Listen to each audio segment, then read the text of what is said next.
Ya, halo, assalamualaikum warahmatullahi wabarakatuh. Selamat sore semuanya. Bersama Mas Gunung di sini. Sore ini kita melanjutkan materi seri belajar napas ritme, ya, di mana video yang lalu saya sudah menjelaskan mengenai bagaimana cara menghitung napas ritme, frekuensinya berapa di atas kertas. Jadi kita hitung-hitungan di atas kertas. Nah, pertanyaannya adalah, itu kan Mas Gunggung di atas kertas ya. Bagaimana cara saya bisa tahu bahwa betul frekuensinya segitu? Ya kan di atas kertas kan ya namanya hitung-hitungan, walaupun itu ilmu pasti gitu kan, tapi tetap aja ya bisa ada kekeliruan lah. Nah sekarang bagaimana cara kita untuk mengetahui apakah ritme yang tadi dihitung di atas kertas itu benar secara aslinya, gitu kan, benar secara kenyataan lah, benar secara fakta. Jadi kalau di atas kertas kan benar secara hipotesis, sedangkan kalau yang kita harapkan benar secara fakta. Nah, jadi jika kita ingin menghitung benar secara fakta, maka kita memerlukan tools. Ya, kita memerlukan tools. Kita memerlukan alat-alat dan juga software-software standar yang diperlukan untuk meningkatkan kadar keyakinan dan kepercayaan kita terhadap napas ritme ini. Kenapa? Karena kalau enggak, kita nggak punya keyakinan untuk melakukan ini secara sungguh-sungguh dan tidak punya keyakinan untuk tahu ini benar atau enggak. Ini kan sama kayak pertanyaannya, apakah Bluetooth itu nyata? Apakah sinyal Bluetooth itu nyata? Ya kan? Apakah sinyal WiFi itu nyata? Apakah sinyal provider itu nyata? Ya tentu kita sepakat bahwa ya itu nyata. Tapi pertanyaannya, itu kan tidak terlihat oleh mata telanjang. Tidak bisa kita rasakan, tidak bisa kita lihat langsung kayak apa sinyalnya gitu kan. Maka pada titik itu diperlukan alat, diperlukan logika yang tidak semata-mata berhubungan dengan panca indera. Maka akalnya harus main di situ. Akalnya harus mau dipakai untuk menganalisa. Nah, ketika di atas kertas kita menonton dengan mata, misalnya 5 tambah 5 sama dengan 10, pasti benar, gitu kan? Kemudian frekuensi rumusnya Hertz. Hertz adalah satu siklus per second, atau sama dengan 1/60 siklus per menit. Maka ada korelasi antara laju pernapasan manusia dengan Hertz, yakni Hertz sama dengan 1 per total cycle time, di mana total cycle time adalah jumlah detik pada napas yang terjadi dalam satu siklus waktu. Maka pada contoh ritme 55, tarik 5 buang 5, total cycle time-nya adalah 10, maka frekuensinya adalah 1/10 sama dengan 0,1. Pada contoh ritme segi 4, tarik 4, tahan 4, buang 4, tahan 4, maka total cycle time-nya adalah 4 tambah 4 tambah 4 tambah 4 sama dengan 16. Maka Hertz-nya adalah 1/16. Dan seterusnya dan seterusnya. Maka bisa kita hitung nanti di situ, ya kan? Di atas kertas. Sekarang pertanyaannya adalah bagaimana cara mengetahui itu menjadi sebuah fakta? Maka kita perlu tools. Karena HRV ini sesuai dengan singkatannya yakni heart rate variability, jelas berhubungan dengan jantung. Ya kan? Jelas berhubungan sama jantung. Jadi gold standarnya sudah pasti alat ukur EKG, namanya Holter. Tetapi Holter ini tentu saja mahal gitu kan dan tidak praktis. Maka di luar sana saya yakin pasti ada ilmuwan yang berpikir bagaimana caranya membuat lebih ringkas alat ukur HRV ini. Bagaimana caranya? Ya, istilahnya portable EKG lah.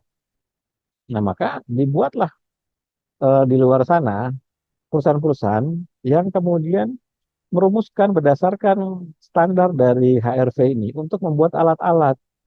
Ada yang namanya Polar H10, ada yang namanya Kito, ya kan? Ada yang namanya Corsense, ada namanya Garmin Tree, ada yang namanya Sunto, ada yang namanya Wahoo Tiger X, ada yang namanya Apple Watch, ada yang namanya Welue, ada yang namanya Oura Ring dan sebagainya. Nah, alat-alat kecil ini kemudian diperbandingkan dengan EKG untuk mengetahui seberapa akurat data yang dihasilkan oleh alat-alat kecil ini ketika diperbandingkan dengan EKG. Nah, maka kita harus melihat jurnal-jurnal dari masing-masing alat ini seberapa akurat ketika diperbandingkan dengan EKG.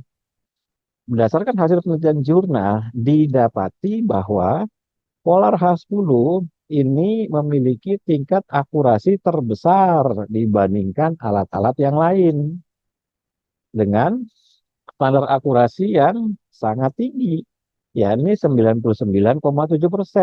Jadi akurasinya luar biasa, 99,7%. Maka jika Anda punya Polar H10, itu setara dengan Anda punya portable EKG di rumah. Karena tingkat keakurasian datanya ketika diperbandingkan dengan EKG sangat tinggi. Maka Polar H10 ini direkomendasikan sebagai gold standar. Saya cerita sedikit pengalaman ketika metode napas ritme dilakukan penelitian doktoral oleh Ibu Suharsi. Jadi sekarang saya menyebutnya Bu Doktor Suharsi. Beliau dari rumah sakit di Semarang, kemudian bersama timnya, 6 orang, membeli Polar H10 karena saya bilang standarnya Polar, Bu. Jadi Polar ini akan menjadi gold standar. Jadi kalau Ibu pengen pakai buat penelitian, jangan pakai yang lain. Mending pakai Polar saja. Kenapa? Karena akurasinya 99,7%. Lalu sepakat, kalau dibelilah Polar sebanyak 4 apa 5 waktu itu kalau nggak salah. Lalu kemudian data-data dikumpulkan dari Polar untuk dianalisa. Nah, jadi sekali lagi, dipilih Polar adalah untuk menjadi alat ukur HRV yang akurasinya 99,7% ketika diperbandingkan dengan EKG. Nah, saya pakai ini waktu meneliti napas ritme. Sebelum kemudian saya memutuskan untuk berparalel atau memberikan alternatif pada peserta pada merek-merek lain, seperti merek Novo, ada merek Kito, bahkan saya juga beli Oura Ring dari Amerika, dia nggak bisa nyampe ke Indonesia. Jadi beli dari mereka, nitip ke temen gitu, akhirnya nyampe ke Indonesia. Tapi ya harganya mahal juga nggak praktis. Maka dengan pertimbangan kepraktisan, akhirnya saya putuskan Polar saja sama Kito dan Novo. Tiga itu yang kemudian menjadi standar dan non standar. Ya kita lanjut ya. Jadi untuk membuktikan hitungan napas ritme di atas kertas diperlukan Polar H10.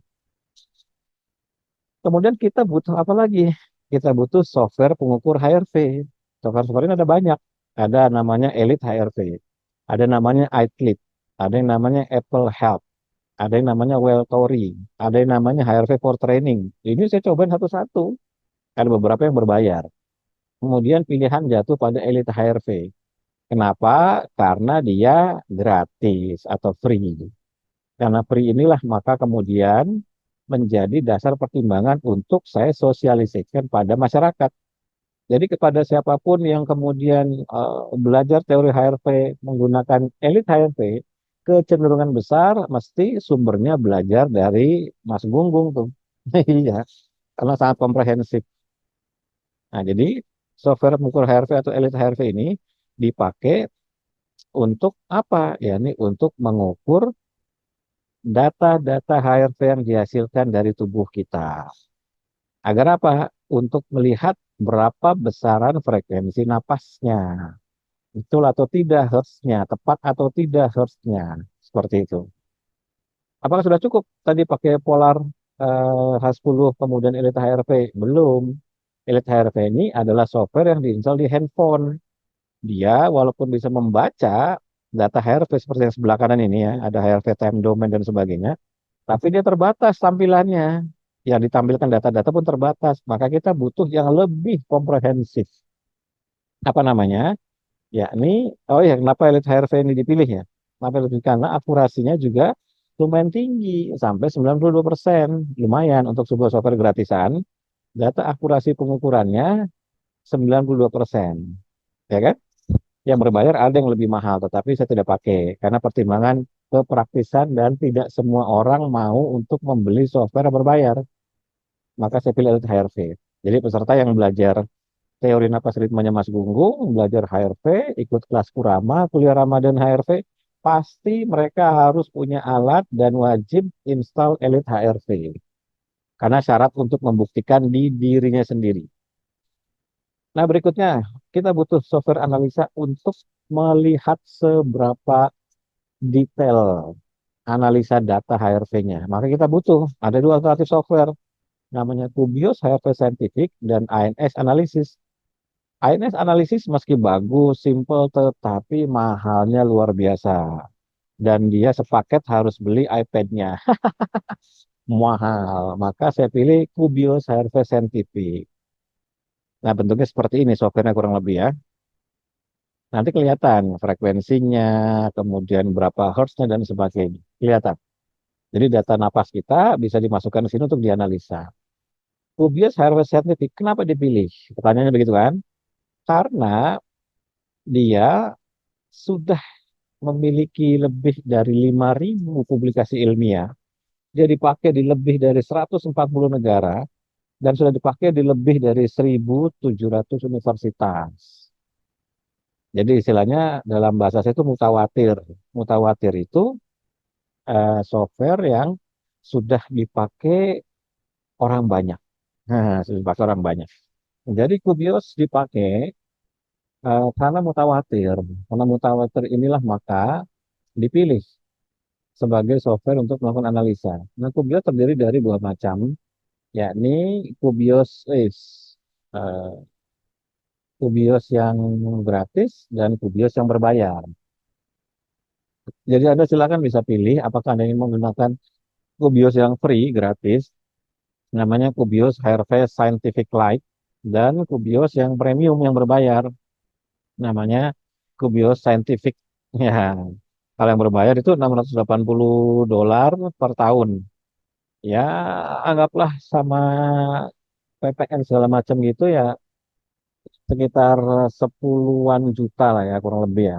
Puluhan juta. Lisensi ya, lisensi per tahun, dia subscription. Tapi yang lain juga sudah cukup. Yang lain sudah cukup. Nah, maka dengan cara seperti ini, teori napas ritme yang tadi di atas kertas hitung-hitungan frekuensi dan sebagainya itu bisa dibuktikan menjadi sebuah fakta. Ya, ini ketika Anda punya alat ukurnya, alat ukur HRV namanya Polar H10-nya Anda punya, kemudian Anda install software Elite HRV yang gratisan, kemudian Anda install juga software Kubius HRV Analysis yang versi Scientific Light-nya.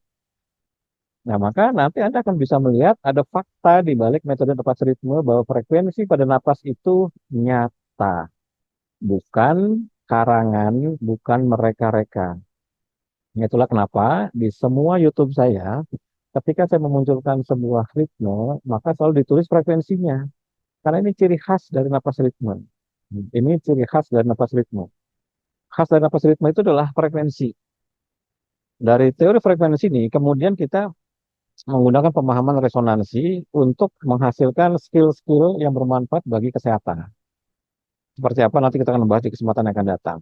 Jadi untuk hari ini topiknya adalah kita belajar mengenai bagaimana cara membuktikan teori data kertas yang hanya ada di dalam hitung-hitungan menjadi sesuatu yang bersifat fakta. Nah, ini dengan menggunakan alat-alat dan software-software analisa yang diakui oleh ilmuwan-ilmuwan dan memiliki ribuan dasar jurnal ilmiah. Dan ini nggak akan ditemukan tempat lain. Semua yang pernah belajar napas ritme ini akan bisa melihat dan mengamati bahwa ini adalah konsep ilmu pernapasan yang logis. Maka dari itu, kita menjadi semakin cerdas dengan belajar napas ritme. Sampai ketemu di pembelajaran seri yang akan datang. Assalamualaikum warahmatullahi wabarakatuh. Selamat sore semuanya.